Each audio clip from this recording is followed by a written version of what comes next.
Hello, so today we are just going to talk about one perfume, and that is Byredo Super Cedar, which is what I have right here. Now you might be thinking, wow, that is a really small bottle, and you're right, it is a really small bottle. This is a 12 ml, and I got it as part of this gift set, or I shouldn't call it gift set. This is the Byredo La Sélection Boisée right there, which basically means the woody collection. So this is a roundup of, I guess, what they think are their woody scents, and they're packaged in travel sizes. So you get Mojave Ghost and Black Saffron and Super Cedar as part of the set. And I'm just going to talk about Super Cedar today because Super Cedar is actually the reason that I bought this set. And I've worn Super Cedar before. I've had many travel sizes of it, or not travel sizes, many samples of it. And I find that I use the samples up and then somehow I end up getting more. I've either been at the Byredo counter or I've purchased something and I've gotten them for free. But it's just such an easy perfume to wear, and that's why I reached for it and that's why I bought it. But it's also such a polarizing scent, so that's kind of why I wanted to talk about it.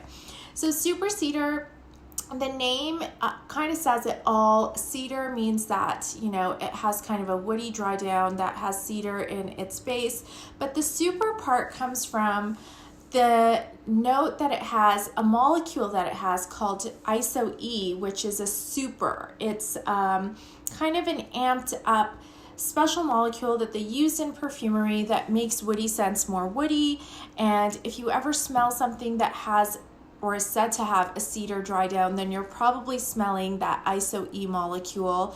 Probably the most famous perfume that uses this molecule is eccentric molecules, molecule number 1, and that's supposed to be that IsoE and alcohol. That's all it is. And it's kind of a molecule that you can either smell or you can't, and people say that if they can smell it, it smells really woody, and if you can't smell it, you kind of just don't get what the big deal is, and that kind of makes sense. But that's also why the molecule, that's one of the reasons that the molecule is so polarizing. It's polarizing because people can't smell it, and then they think, well, that's a waste of money because you can't even smell it.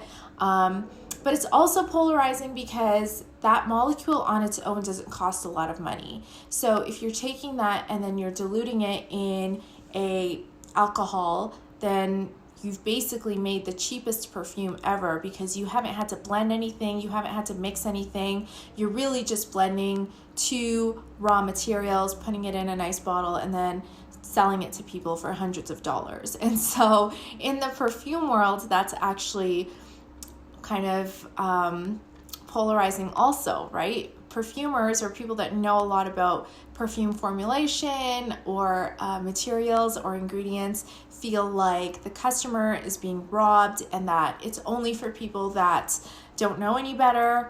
But then the flip side is that not everybody wants to make it themselves, right? Not everybody wants to buy the alcohol base and the IsoE to mix themselves to see what that smells like. Sometimes it's just nice to buy things that are already blended, and if you can smell it and smells good to you, then that's worth it to you, right? How do we really determine whether something is worth it or not, right? We talk about that in beauty all the time. So Super Cedar takes that IsoE concept, but it also blends it with cedar notes and rose notes and really turns it into, I guess, Byredo's version of that molecule number 1 perfume, right?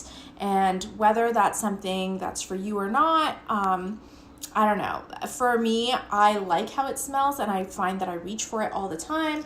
Like I said, it has rose notes, and I really, I gotta say that opening is just so alcohol-y. Like, it's just so boozy, which is a little bit off-putting, but then it dries down to a woody, rose, fresh kind of scent, and I like it for that.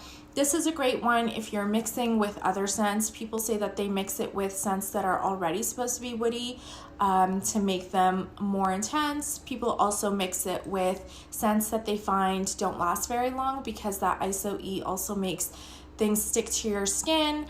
So Byredo is definitely not the first with this concept, and I find there's so many brands out there that are copying the same thing. And when you read the reviews of any of these perfumes that have come out, people are either annoyed because they can't smell it, so they think it's a waste of money, or they like how it smells and buy it as kind of a mixing agent to wear with other perfumes. So that's Super Cedar. Personally, I enjoy it. I like to wear it. I can smell it, I think.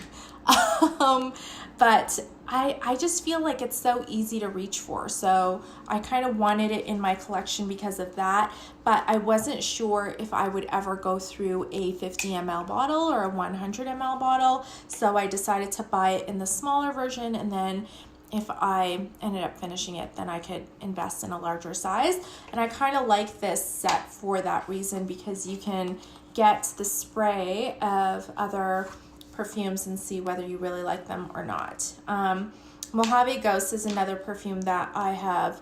I actually have the roller ball oil of this, and it smells really nice, but I just find I don't wear rollerball oils. I just don't like oils, so I don't wear them a lot. So I'll see if I end up using the spray anymore, and I'll probably review it at some point in the future. I have posted a video before of kind of an overview of the Byredo brand, which you can check out. Personally, for me, I don't know, I kind of go back and forth. There's some perfumes from the brand that I love that I think are so unique, and then other ones like Super Cedar that are not entirely unique, but still, I don't know, I still like it, and I wanted it as part of my kind of fragrance wardrobe. So thanks for watching, and I'll see you next time. Bye.